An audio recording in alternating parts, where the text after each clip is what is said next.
I tell them pretty much it's an economic decision. It's not a, who's going to better exploit my copyrights.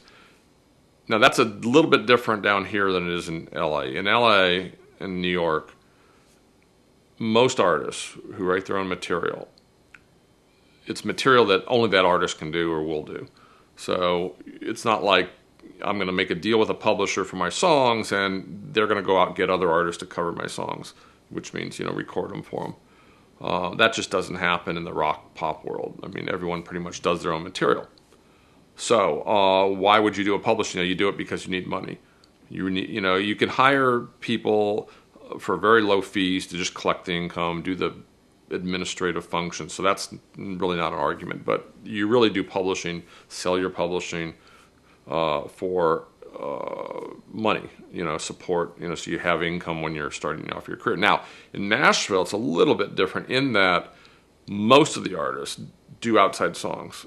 If you look at the list of every hit on the charts, it's unusual, quite honestly, to see artists who do their own material. Now, it's gotten less so in the last 5, 6, 7 years, but there's still a huge number of songs that are recorded, easily the majority of them, that are written by other people. So here, if you give up your publishing as a new artist and you actually write songs that someone else could record, there is a chance that publisher may go out and get you a cover and make more money for you. So it's not strictly an economic decision down here, but it's still predominantly one. So that you do a publishing deal when you're young because you need the money.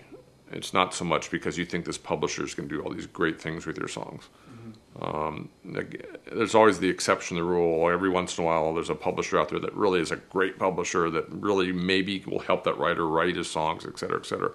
And that's unusual. But most of the time, it's an economic decision. You want to get to a publisher that actually can help get you covers. I mean, that's the key. And if you talk to songwriters down here, most of them will tell you, at least they always tell me, that they get most of their own covers.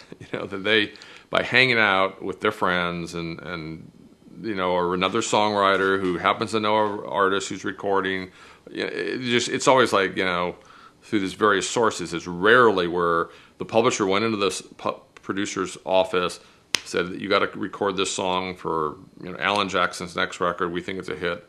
I mean, that does happen. I'm not saying it doesn't happen. And if you talk to publishers, it happens every day.